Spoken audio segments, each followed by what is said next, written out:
All right, so that's Michael Eigen, who had the brilliant thought one day to invite David Goldstein, and here he is 22 years later, giving much of his credit, as you heard from his wife Abby, for the success that he's had with DMG Consulting, which is an IT support and consulting company that he has run and operated now since 2002.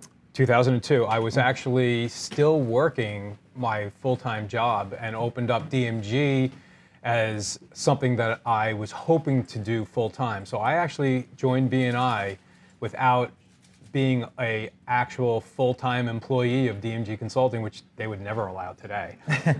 So I got lucky. By the way, Michael also introduced me to my wife, so he's 2 for 2. Wow. Woo! Very nice. Well, I've known you now for 7 or 8. 7 or 8 years. There was some things going on in Chapter 13 which you weren't so thrilled about, and it was, I guess, Michael Brathwaite said, you know, you need to speak to Jay. Yep. And Stephanie was there. We had a great lunch and we got to talking.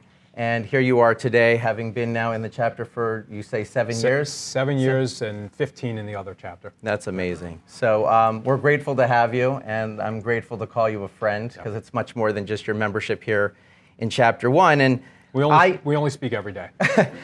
and I know you, and I don't know how well others know you, but I'm sure that they realize that your father had a major influence in your life. Yes. And unfortunately, he recently passed. Yep. And I just want people to hear from you how influential your father was to you in terms of business acumen, what you learned from him, and maybe what you believe you've been able to accomplish that's maybe better than what your father was able to achieve in his life. By the way, no one knows this, but Jay did not tell me what the question was. Oh yeah, I forgot to say that. This is not prompted or prepped at all. I just said I'm going to throw questions at you, and you've got to answer them on the spot. So my dad started, at the time, a small company, printing company, wound up being one of the largest printers in the Northeast by the time he was done. I worked there for 16 and a half years. He hired a really brilliant young guy called Mark Cordova, and he came up to me one day after seeing that I was really good with computers and said, "How would you like to run my IT department?" And I looked at him and I said, "What's IT? I have no idea." And he's like, "It's understanding and networking computers." He sent me to a couple classes, and at night I used to sit down and program and come up with all kinds of different ways to automate this company that was a $65 million company with 350 employees, and they were passing around tickets on 3x5 index cards. And I computerized the entire company, 100,000 square foot building, 10,000 square feet per floor, half manufacturing, half offices. It was incredible. And I really learned, one thing I thank my dad for was that he realized immediately how much I hated printing, but I loved technology, and allowed me to flourish in that part of the company, and they needed that skill, and I, for some reason or another, had it. Another thing that my dad did, which I always loved, he was a logistics guy, which I consider myself, and an operations guy, which I also consider myself. But one of the things that he did that was great was he always brought amazing talent together. And I thought that that was an important culture fit for my company, so I always made sure that people just had a really good fit and a good talent structure. And the last thing I'm going to say about my dad was I was about 16 or 17 years old, and I was working there as just for the summers. And one day he sat me down and he handed me an article, and he said, "Read this from beginning to end, and then let me know what you think at the end." And I read this entire article, and I looked at him in shock with my jaw dropped, and he said, "Do you get it now?" And I said, "I do." So what the article said was that not everyone wants to be a boss. Not everyone wants to be on top. A lot of people, most people, 80, 90% of the people want to be workers. I came from a background where my dad was an owner and an entrepreneur and someone who always strived to be the best on top. So I thought that that's what it was. I was there at 16 years old. I thought my job was to figure out my best way to get to the top. And he's like, "You're not fighting against other people." He goes, "Most people don't want to do what you want to do. You want to be a leader. You want to be an entrepreneur. Most of the people who you are around don't want that. They just want the comfort of being an employee." And that was a real eye-opening moment for me, and it helped me understand that I really wanted to run my own business one day. Awesome. So you're also a father to two incredible people, as far as I'm concerned, thanks to Abby. He's not wrong. What do you hope your legacy is with them, and what do you hope they learn to do better than you? Well, one thing that I didn't think, but I'm very proud of, is that both my children seem to be trending toward working in professional or collegiate sports.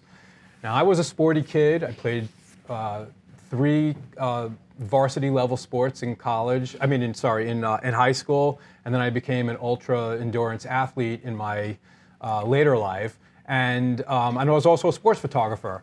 And my kids have picked that up. And I didn't tell them that they needed to, and they just seem to love sports. My son is looking for a job in Major League right now for either a team or front office somewhere. And my daughter is starting to look at jobs for collegiate athletic departments. So I think my love of sports, the fact that it's now moved over to them to the point where they want to do it professionally, really touches me, and I love that.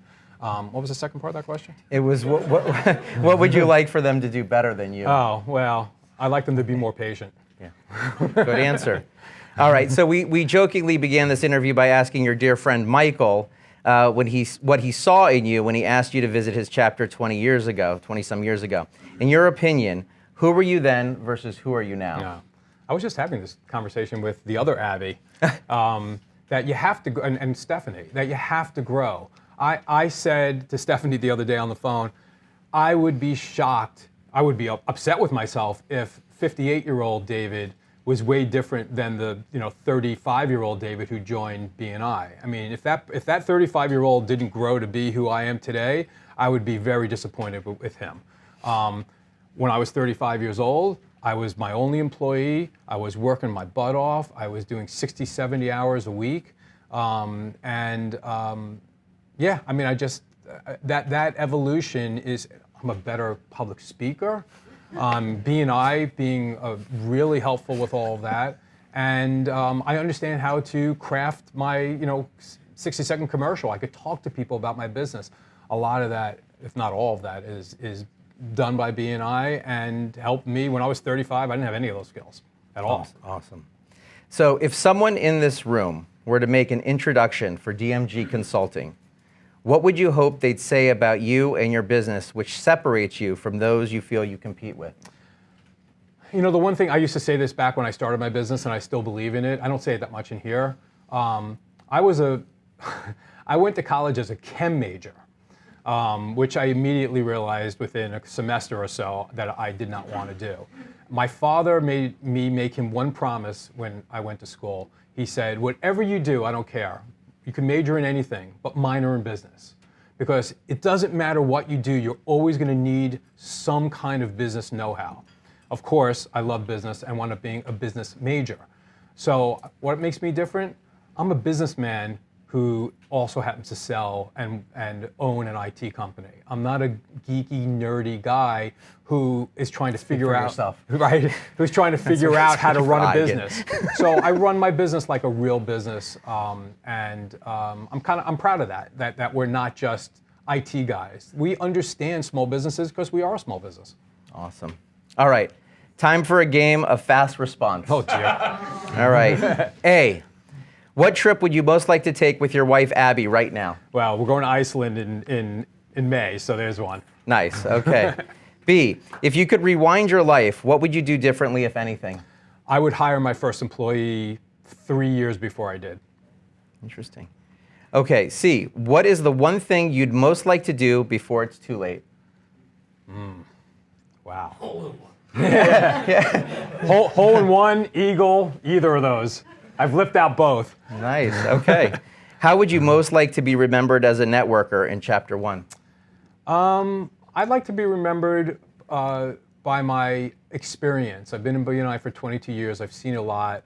I hope that people look at me as someone that they can come and talk to anytime, any day, to help them, whether it be networking or getting their point across, or just wanting to go out and be my friend and have a cup of coffee. Handling this very well. Thank you. Yeah. Who would you most hope who would you most hope your next piece of closed business would be given to? in the room? Oh, Elliot. Yes, by good. far. That needed to be the answer, that's a right? layup. All right. Who do you like more, Sandra or Stephanie? Oh. No, done.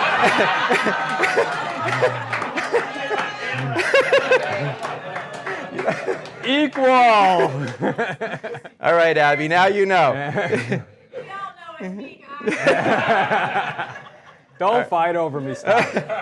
All right, where do you hope you'll be in 10 years? That's a good question. I mean, if everything goes according to plan, probably selling DMG and having fun with Abby somewhere as a retiree. Or Stephanie or Sandra. Or Sandra. Or all three of them. All right, last but not least, what are the words that you think exemplifies who you are personally and professionally? I